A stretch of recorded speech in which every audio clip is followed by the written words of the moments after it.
ท่า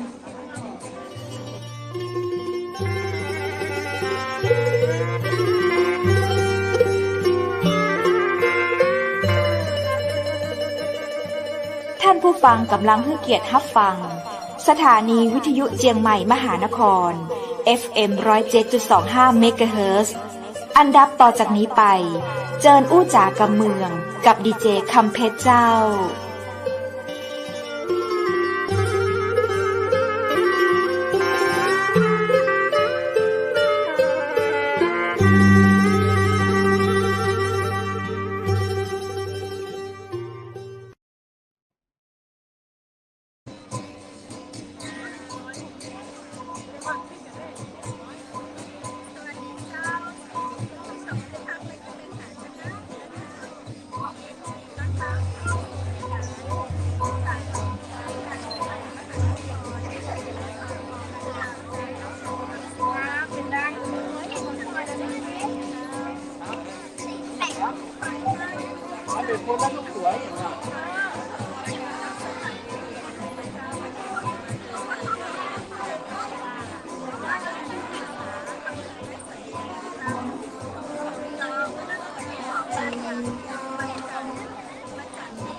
อันนี้เป็น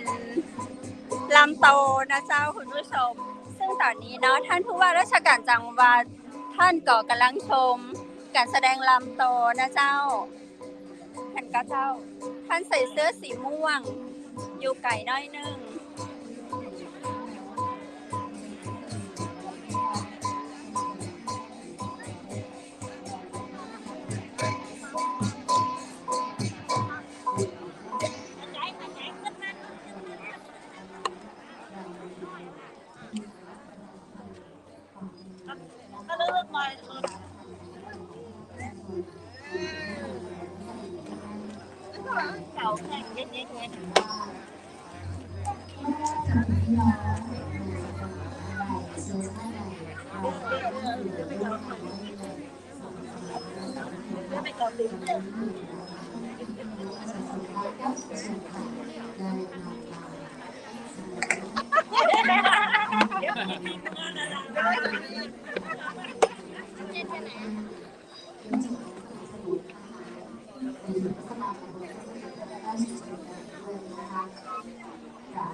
บรรยากาศโดยรวมนะเจ้า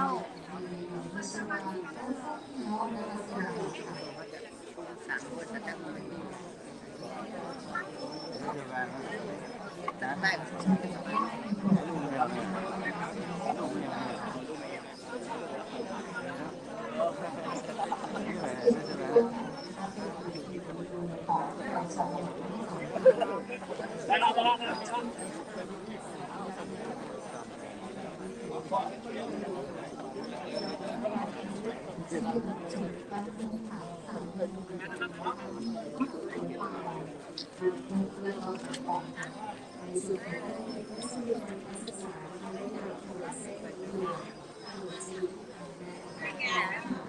นนี้ได้ไก่แกงแล้ว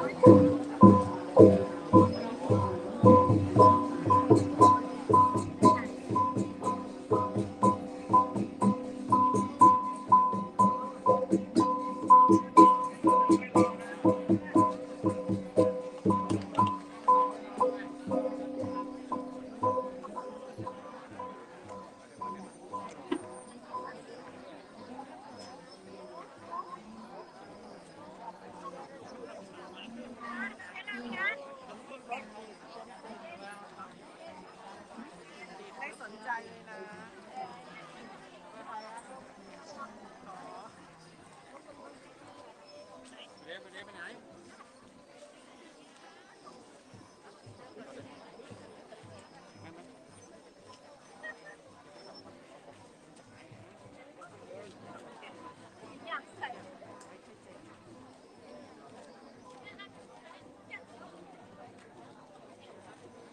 คุณผู้ชมเจ้าตอนนี้เพชรมาเจอคนงามคนหนึ่งอยากให้คุณผู้ชมรู้จักนะเจ้าเดี๋ยวเขาทักทายกับพี่สาวคนงามของเขานะเจ้าสวัสดีเจ้าสวัสดีเจ้าเปิดแมสกันหน่อยสวัสดีเจ้าใครเอ่ยใครเอ่ยรายงานตัวหน่อยสวัสดีค่ะเจ้าชื่ออย่างเจ้าไหมอย่างที่ดีเจ้าเอวเจ้าถ้ารู้ว่ากำลังไลฟ์สดอยู่จะไม่พักคุณผู้ชมนี่คือพี่จุ๋มคนสวยคนงามของแม่เสลียงเนาะบางทีเราก็จะเคยได้เจอพี่เขาแบบหลายๆงานอยู่เหมือนกันนะวันนี้ก็เป็นยังไงบ้างสวยจนหลายคนก็จะไม่ได้ถ้าแบบว่าเคยไปบอกว่าเป็นใครก็จะไม่รู้เลยเนาะพี่จุ๋มไปเที่ยวงานที่ไหนมาแล้วบ้างมีหลายวันวันนี้ที่เพิ่งกลับมาจากธุระก็เลยเพิ่งมาวันแรกเนี่ยค่ะเพิ่งมาวันแรกเลยเหรอใช่ชอบอะไรวันแรกที่มานี่ชอบอะไรชอบโคมนี่แหละชอบมากเลยค่ะชอบทุกอย่างนี่โคมนะคะที่พี่จุ๋มบอกว่าชอบมากเดี๋ยวเราจะตามท่านผู้ว่าไปเนาะก็จะมีโคมสวยมากขอบคุณค่ะไม่ทำเลยได้เจอกันนะคะขอบคุณค่ะ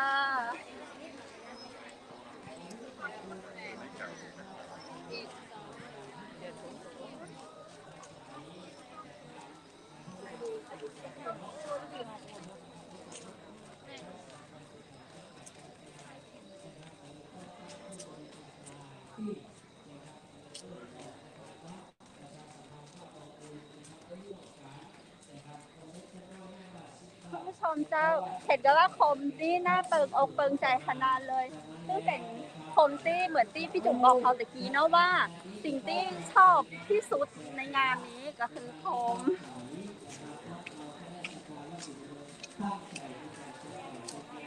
ฝนมาตกสักวันเลยเจ้าแต่เมื่อวานฝนตกเขามาข้ามมาเปิ้ลมาแอลมาซอยกันฝนมาตกเจ้า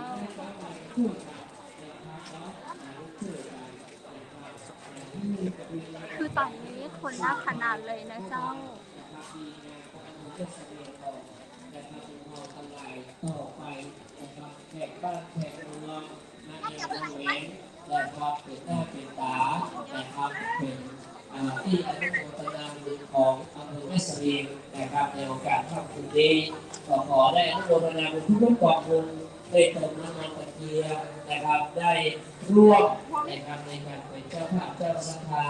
นะครับการซื้อเสื้อนะครับบอกว่านะครับตัว100 ซาวสารสุขที่7 วังนะครับงานบอกว่าขอได้เชิญเราไปเจอนะครับเสื้อเรือนเป็นลายตัวแล้วนะครับเนาะได้เป็นเรือนเป็นลายตัวแล้วก็ได้เชิญแล้วก็ได้เชิญในโอกาสค่ำคืนนี้นะครับเป็นค่ำคืนรองสุดท้ายนะครับตะเกียงน้ำมัน39 บาทเชิญเลยนะครับเนาะก็ท จุดเป็นผู้รับบูชาเสริมดวงชะตาโชคลาภและก็มีนะครับตะปูสวรรค์นะครับถวายเป็นผู้รับบูชาธรรมบูชาสังฆบูชาในวาระโอกาสค่ำคืนนี้นะครับนมัสการพระพุทธเจ้าพระพุทธเจ้าอัสดินวิสุทธิจิตโตวิสุทธิจิตโตนะครับพระอาจารย์ที่ต่างในคดีที่เป็นจิตโตเจ้าวันกันสี่คนเดียวครับก็ได้ประชาสัมพันธ์กันมาตลอดครับณบริเวณที่แห่งนี้นั้นนะครับเป็นพระโบสถนะครับนึกถึงความเก่าความหลังกันก่อนนะครับสมัยเบอร์แม่เสียงก่อนนั้นเป็นเรืองยวมไต่รู้ผ่านมาถึง600 ปีแต่นี้ตอนนี้นั้นเราก็ได้สืบสานวัฒนธรรมอันดีงามต่อมารุ่นต่อรุ่นนะครับทางภิกษุณีอุบาสกอุบาสิกานะครับได้ร่วมกันนะครับอย่างวันนี้เนาะอย่างวันนี้นั้นท่านผู้ว่าราชการจังหวัดแม่ฮ่องสอนนายเชษฐาสมมิตรรัตน์นะครับและก็คณะบอกว่าจะเป็นนายกในสภาทางด้านนายกองค์การบริหารส่วนจังหวัดแม่ฮ่องสอนน้อยอัครเดชวันชัยธนวงศ์นะครับคุณก็มาพร้อมทั้งสมาชิกสภาจังหวัดแล้วก็เป็นสจชดอย่างว่าคนอยู่ชนนักหลายเนาะคนก็มาผ่านมาตีตะกี้ที่ก็มาวัดศรีบุญเรืองก็เคยทำมาทำบุญที่วัดศรีบุญเรืองกันบ่อยครั้งนะครับเขาก็มาตีวัดศรีบุญเรืองแห่งนี้นั้นท่านถือว่ามาตีเหมาะสมแล้วสักสิดูใจกลางเวียงแม่เสรียงนั่นนะครับใจกลางบุญเรืองใต้นั่นก็คือพระอุโบสถแห่งนี้นั้นเขาจะหันว่าพระอุโบสถนี้มีพระพุทธรูปหินอ่อนมี3 องค์ด้วยกันนะครับในหันนี่นะที่ร้อยหันนี่ก็คือพระพุทธรูปหินอ่อนที่วัดศรีบุญเรืองนี้นะครับแล้วก็ผู้หินอ่อนที่อำเภอแพร่ระมาศจังหวัดตากแล้วก็มีผู้หินอ่อนที่ปูนครับที่ประเทศศรีลังกามี3 รูปอ่านครับมาใกล้นี่เลยจะเป็นมงคลอย่างนี้เพราะจะใดเพราะว่าพระบาทสมเด็จพระเจ้าอยู่หัวรัชกาลที่ 9นะครับแล้วก็พระบรมราชพระนางเจ้าสิริกิติ์พระบรมราชินีนาถพระบรมราชชนนีพันปีหลวงนะครับได้เสด็จพระราชดำเนินมาเมื่อต้นปี 2516นั่นเกินกันก็เกินกันหรือยังครับปี 2516 เมื่อวันที่ 15 มกราคม 2516 ก็พระบาทสมเด็จพระเจ้าอยู่หัวได้ประทับที่นี่นะครับที่บริเวณที่นี่นะบริเวณหน้าพระอุโบสถแห่งนี้ได้สมเด็จพระนางเจ้าสิริกิติ์พระบรมราชินีนาถองค์พระเอกนี้พร้อมกับพระบรมวงศานุวงศ์เมื่อปี 2516 แล้วเนาะอันนี้มีประวัติศาสตร์เพราะว่าเขามีภาพมีรูปมีภาพบันทึกไว้นะครับอย่างที่พระอธิการเจ้าอัศวินสุริจินโตเปิดได้จ่าไปแล้วแล้วก็นอกจากนั้นเขาก็สืบสานวัฒนธรรมอันดีงามออกมาตลอดครับตั้งแต่ห้องว่าครูบาเอกเนาะตุเอกของวัด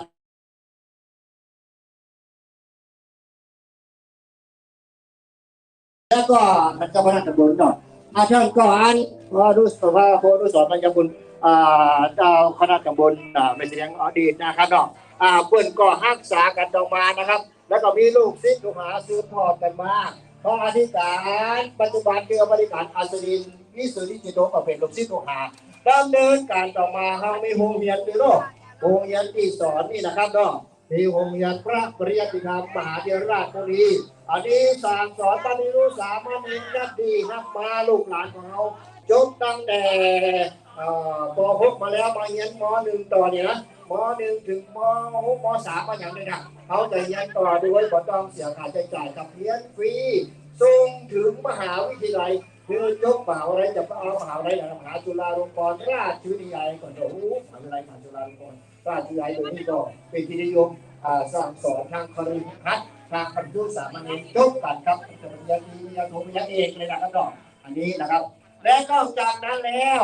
วัดศรีบุญเรืองเขาก็สืบสานวัฒนธรรมมาโดยการจัดโคมนะครับโดยอย่างปีนี้บริการประมาณแต่ว่าเขาก็จัดยิ่งใหญ่กว่าปีที่มาผ่านมาอันก่อนเขาจะได้มีทางการโคมตุ้งจ่องต่างๆครับเป็นพันเดือนแบบเทียนหิงผ้าตาเทียนหิงเราเทียนหิงคือเทียนพันเองครับเทียนหิงผ้าตาผ้าทองกระเรียนสนอเสียงสารบินงามที่ธรรมชาติพระนาฏสีจอมกล้วยไม้หอมเครื่องแซะอันนี้คือคำปั่นของอำเภอแม่เสียนจากวัดแมวสอน ที่โด่งดังไปทั่วโลกและคำว่าประเพณีออกว่าเทศกาลออกพรรษาเหมือนกันเป็นกรรมเดียวที่มีในโลกก็ที่นี่ครับออกว่านะที่แม่เสียงครับในโลกคือในประเทศไทยของเราในโลกนี้นะครับเนาะเหมือนที่อื่นเปิดกระพองกันมาเป็นนี่ดอยไล่สดแต่ว่าไล่สดแบบพอประมาณก็ประมาณ15 นาทีนี่เนาะเพราะว่าระบบของเราอย่างว่าทั้งไฟฟ้าบอกอย่างพวกไวไฟอย่างพวกนะอันนี้ก็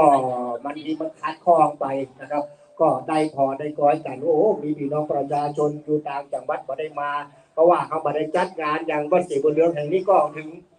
เขาปีที่4พอดีกันก็ได้จะเพราะว่ามีทั้งโควิดมีทั้งฝีดาษมีโรคไปกระเจ็บอันอย่างต่างๆมากมายเหลือเกินนะครับเนาะและนอกจากนั้นสื่อสารมวลชนเป็นใจประชาสัมพันธ์ออกสื่อสารมวลชนทุกแขนงครับวิทยุโทรทัศน์โซเชียลมีเดียต่างๆกันโดยในลานวัฒนธรรม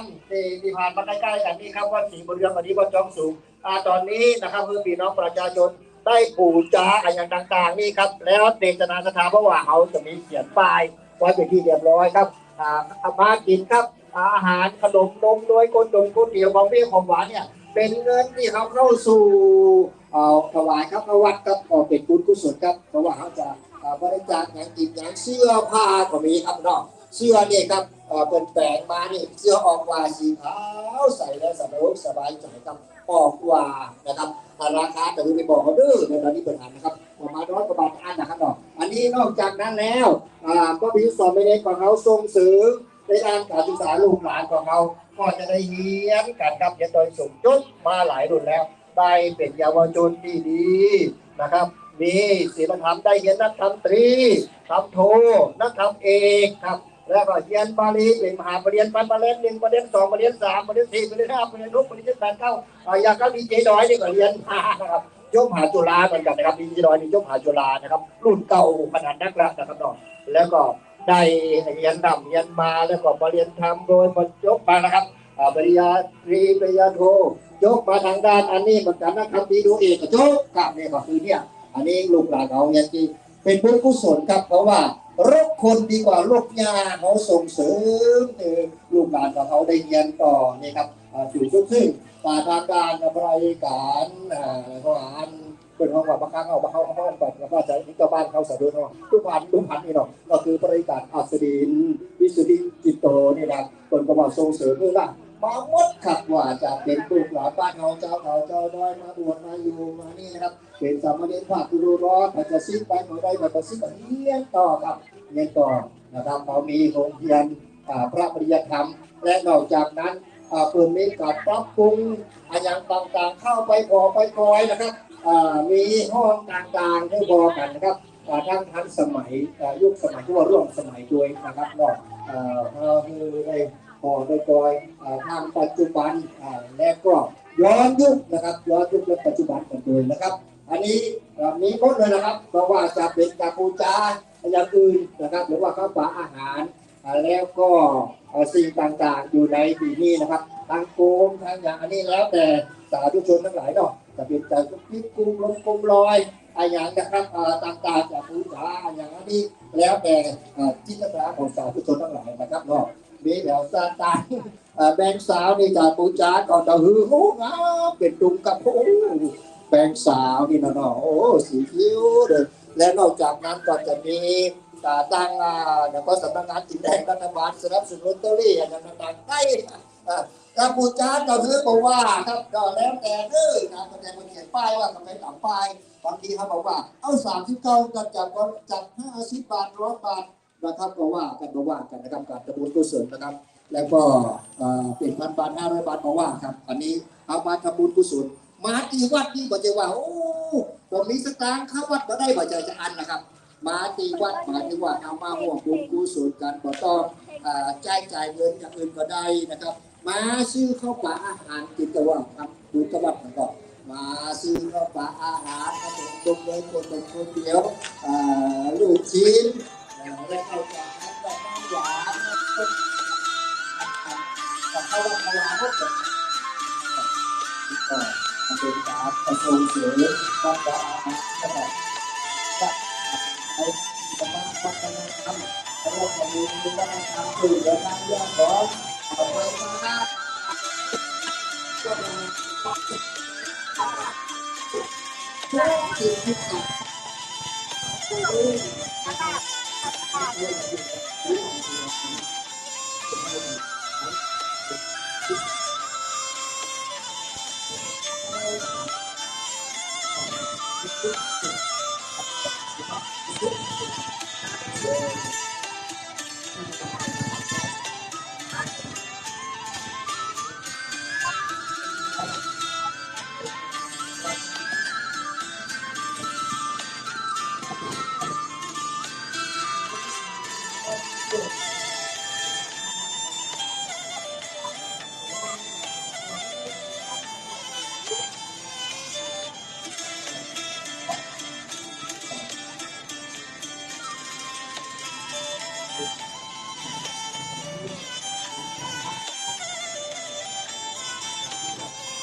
แล้วก็มาหาคนหน้าเลย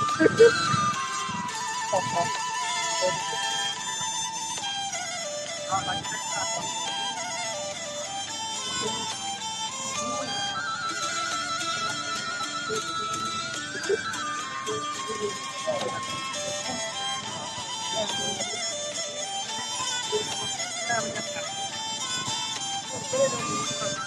ค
คุณผู้ชมมาคุยกันหน่อย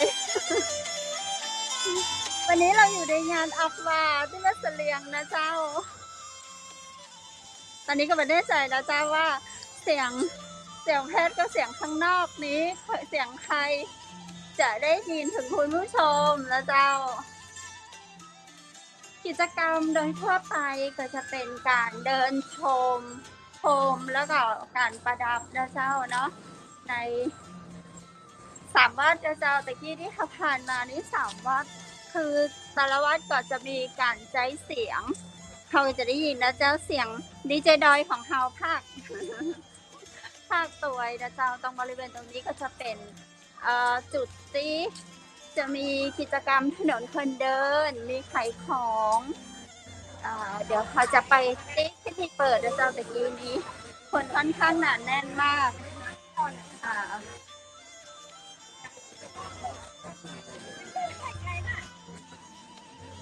บริเวณนี้จะเป็น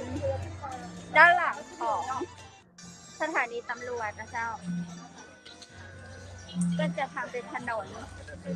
คนเดินเหนื่อยคือเดินตอนนี้คือเดินรอบเวียงแม่เสลียงนะเจ้าอากาศดีมากอากาศสบาย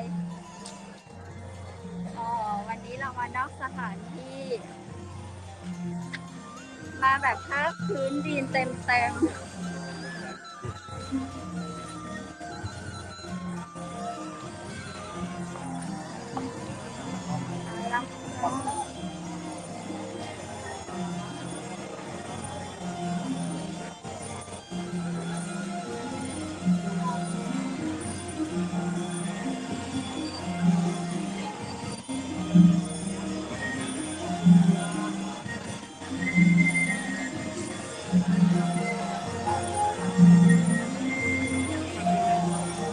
จะได้เนาะตรงนี้นะครับ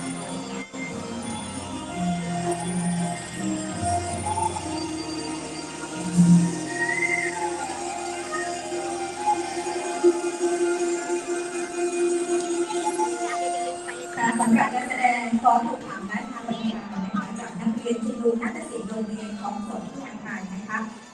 รายชื่อนักแสดงค่ะเด็กหญิงพัชโนทองงามเด็กหญิงปานชีวีวิรัศรีเด็กหญิงไอวรินใจมโนเด็กหญิงพรชนกพัฒนาเสรีพงศ์เด็กหญิงพรชนกชัยสอนเด็กหญิงนัทธิชาพนาไกรเด็กหญิงดิชดาผาศิลาภสกุลเด็กหญิงสิริรัตน์แสนมู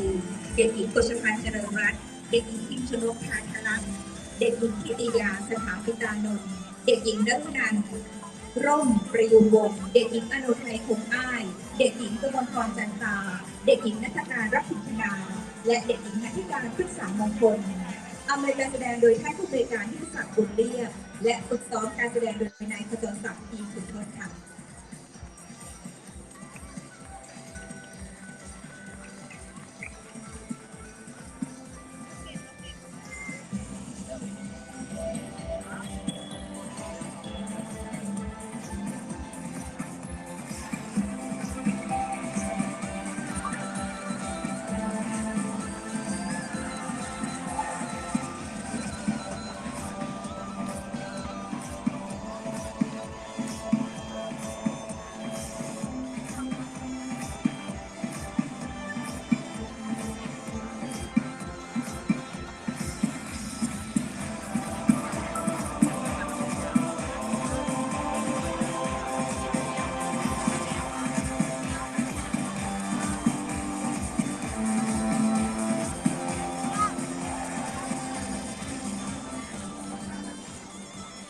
เทียนเหล่งร่างตา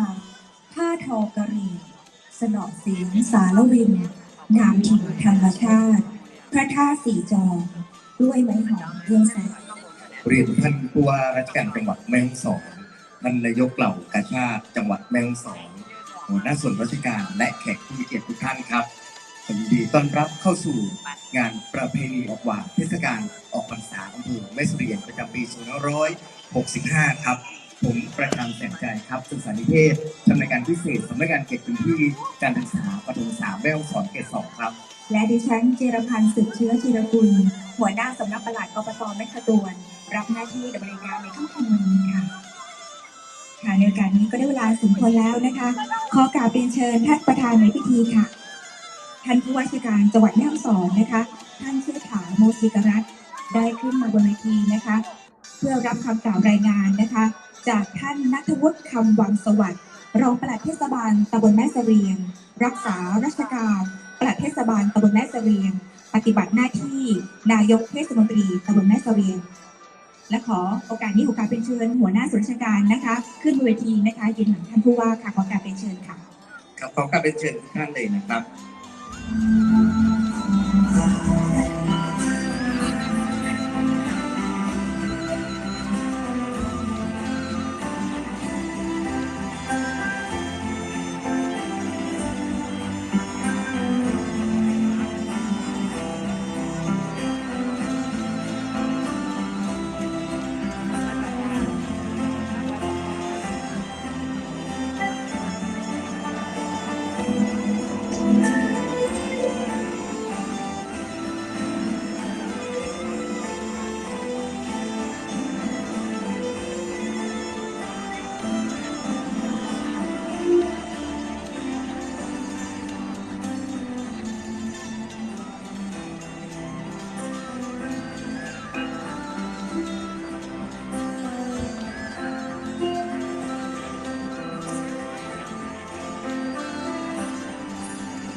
เรียนท่านเชษฐาโมศิกรัตน์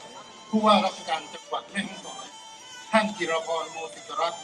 นายกเหล่ากาชาดจังหวัดแม่ฮ่องสอนท่านอัครเดชวันชัยธนวงศ์นายกองค์การบริหารส่วนจังหวัดแม่ฮ่องสอนที่เคารพอย่างสูงกับผมนายณัฐวุฒิ คำวังสวัสดิ์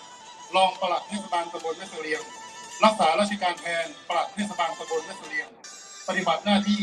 นายกเทศมนตรีตำบลน้ำแพะอินทร์ยกเทศมนตรีตำบลแม่เสรียงในนามของภาครัฐภาคเอกชนและพี่น้องประชาชนชาวอำเภอแม่เสรียงขอขอบพระคุณท่านเป็นอย่างสูงที่ท่านได้ให้เกียรติมาเป็นประธานในพิธีเปิดโครงการประเพณีออกบ่าเทศกาลออกพรรษาอำเภอแม่เสรียงประจำปีพุทธศักราช 2565 ในครั้งนี้กับผมขออนุญาตกล่าวรายงานถึง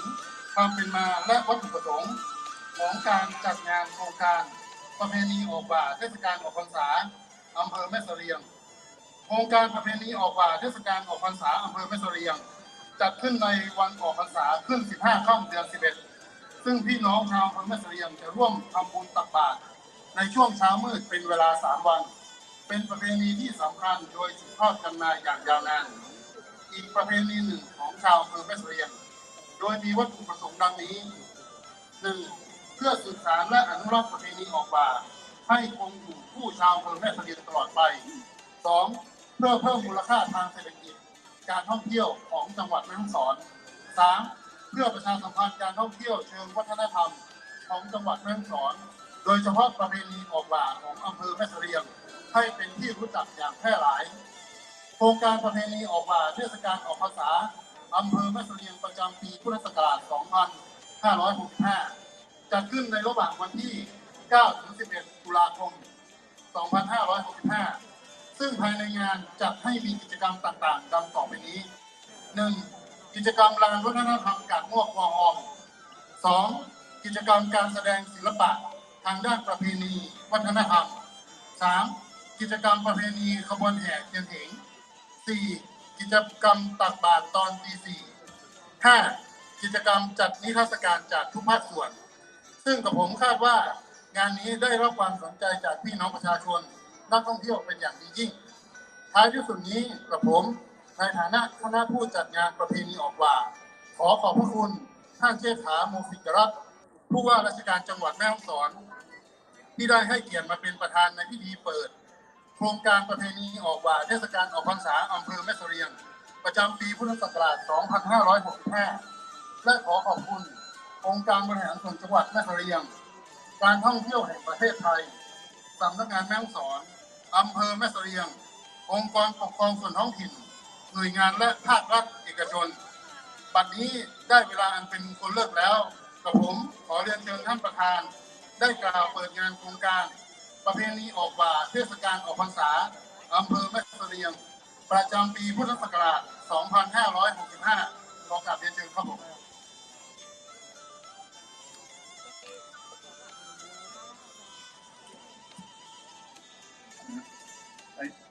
ครับเรียนคณะผู้จัดงานประเพณีออกว่าเทศบาลตำบลแม่เสลียงท่านหัวหน้าส่วนราชการทั้งภาครัฐและภาคเอกชนแขกผู้มีเกียรติทุกท่านแล้วก็ที่สำคัญพี่น้องประชาชนชาวอำเภอแม่เสลียงทุกคนกับผมเป็นเกียรติและยินดีเป็นอย่างยิ่งที่ได้มาเป็นประธานในพิธีเปิดงานประเพณีออกว่าของอำเภอแม่เสลียงประจำปี 2565 ในครั้งนี้จากการกล่าวรายงานของคณะผู้จัดงานประเพณีออกว่าของอำเภอแม่เสลียงผมขอชื่นชมผู้มีส่วนเกี่ยวข้องทุกภาคส่วนไม่ว่าจะเป็นภาครัฐภาคเอกชนรวมถึงพี่น้องประชาชนชาวอำเภอแม่เสลียงทุกคนที่ได้ให้ความสำคัญสืบสานประเพณีอันดีงามของท้องถิ่นเอาไว้อย่างยาวนานจากรุ่นสู่รุ่นซึ่งถือได้ว่าเป็นเอกลักษณ์ที่มีแห่งเดียวในประเทศไทยนับว่าสอดคล้องกับนโยบายของจังหวัดแม่ฮ่องสอนที่มุ่งส่งเสริมการท่องเที่ยวเชิงวัฒนธรรมอีกทั้งยังเป็นการสร้างการเข้มแข็งในการบริหารจัดการชุมชนส่งเสริมให้ประชาชนมีรายได้การจัดงานในครั้งนี้เป็นการเสริมสร้างความสัมพันธ์อันดีระหว่างพี่น้องชาวอำเภอแม่เสลียงกับองค์กรปกครองส่วนท้องถิ่นและหน่วยงานราชการต่างๆที่สำคัญที่สุดการได้มีส่วนร่วมในการสืบสานวัฒนธรรมอันดีงามของท้องถิ่นให้มีอยู่สืบทอดต่อไปก็ผมขออวยพรให้คณะกรรมการจัดงานและหน่วยงานที่มีส่วนเกี่ยวข้องทุกคนพี่น้องประชาชนผู้ร่วมงานทุกท่านจงประสบแต่ความสุขความเจริญและขอให้การดำเนินงานจัดงานในครั้งนี้สำเร็จรุ่ร่วงเป็นไปตามวัตถุประสงค์ทุกประการบัดนี้ได้เวลาเป็นมงคลเลิกแล้วผมขอเปิดงานประเพณีออกว่าเทศกาลออกพรรษาอำเภอแม่เสลียงประจำปี 2565 ณ บัดนี้ค่ะขอกราบเรียนเชิญท่านผู้ว่าราชการจังหวัดแม่ฮ่องสอนนะคะได้ดีพร้อมชัยค่ะเพื่อเป็นสัญญาณว่างานออกว่าเทศกาลออกพรรษาอำเภอแม่เสลียงประจำปี 2565 ได้เริ่มขึ้นตั้งแต่นี้ค่ะ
รียนเชิญท่านผู้ว่าราชการจังหวัดแม่ฮ่องสอนนะคะได้มอบของที่ระลึกให้แก่หน่วยงานนะคะซึ่งเราจะแบ่งเป็น2ชุดด้วยกันนะคะ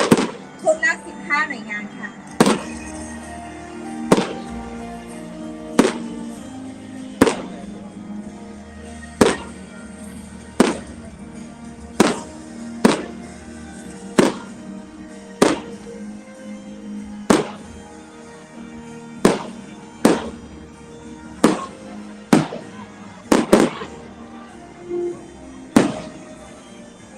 สำหรับรายงานนะคะผู้ที่จะขึ้นรับนะคะของที่ระลึกนะคะจากท่านผู้ว่าราชการจังหวัดแม่ฮ่องสอนนะคะท่านแรกค่ะ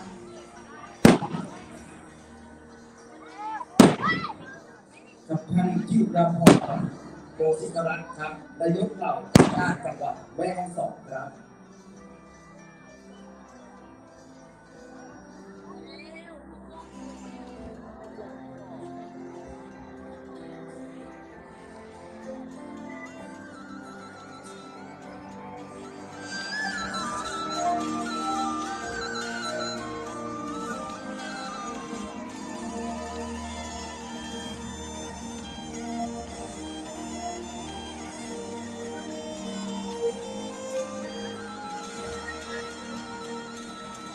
ท่านต่อไปค่ะท่านสมพงษ์เพชรเชียงแสนท่านนายอำเภอแม่เสลียงค่ะ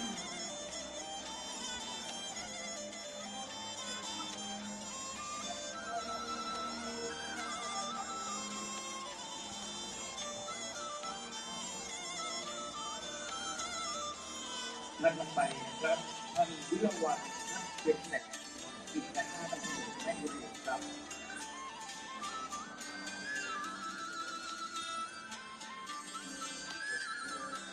ท่านที่ได้รับของที่ระลึกนะคะรบกวนมาได้มีสื่อมวลชนผู้มาได้ร่วมกับท่านด้วยนะคะต่อไปค่ะว่าที่วรธีชาลิวัฒน์นาผู้บริการการท่องเที่ยวนะคะ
กันคือตอนนี้นะเจ้ากับคือท่านข่าวกับพระเจ้ากับคือพันหลงกันดังนั้นนะเจ้าในช่วงสุดท้ายของรายการเขาแล้วนะเจ้าก็เลยจะต้องมาขอลาคุณผู้ชมที่นี่กันเนอะแต่จะได้ก็ตามคุณผู้ชมเจ้าในวันพรุ่งนี้เขาจะมีรายการของเชียงใหม่มหานครผู้ชมอยู่นะเจ้าในการแข่งขบวนแข่งเพลงรายการของเขาก็ยังออกตามปกตินะเจ้าแต่เขาจะมีภาพโซนแบบนี้อันค่ะมีการปรับปรุงให้ดีขึ้นยิ่งกว่านี้นะเจ้าในวันพรุ่งนี้เนาะ2 ทุ่มถึง3 ทุ่มเช่นเคยนะเจ้าจะได้ในวันนี้นั้นเนาะในวันจันทร์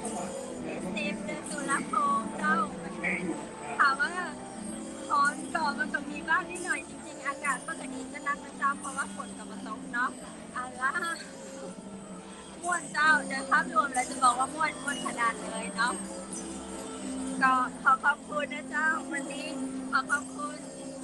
พระอาจารย์รัตนยาโนจากพุทธอุทยานสวนบุรณะรัตนธรรมตำบลแม่แหลมอำเภอแม่ริมจังหวัดเชียงใหม่เจ้า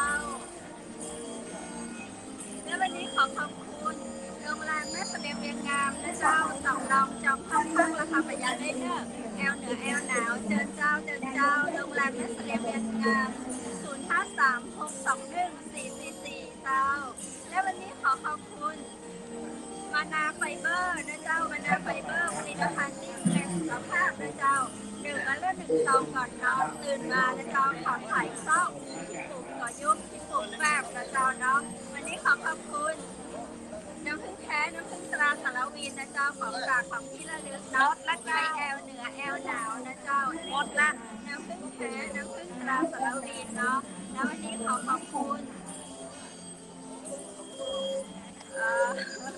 แสงประเสริฐโภชนาแสงประเสริฐโภชนานะเจ้าโต๊ะจีนสากลสามารถจัดงานได้อย่างเลิศหรูทั่วไทยเลยนะเจ้าเนาะและวันนี้ขอขอบคุณเสื้อผ้าหญิงก็หญิงจากร้านผ้าพื้นเมืองชุดไทยใหญ่เจ้าน้ำนะเจ้าท่านใดสนใจสอบถามก็ไปในเพจของเสื้อผ้าพื้นเมืองผ้าไทยใหญ่ได้เด้อ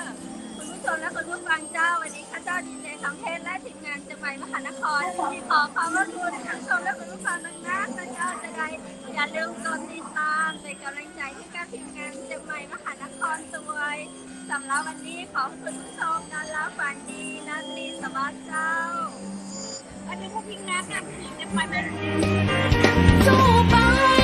ด้วยกันสถานีวิทยุเจียงใหม่มหานคร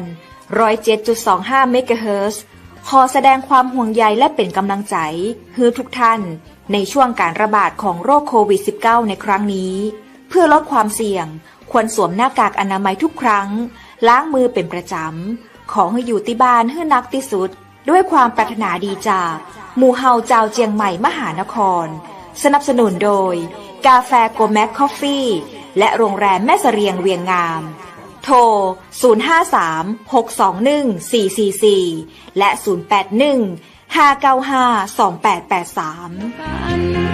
เราจะฝ่าฟันวิกฤตนี้ไปด้วยกัน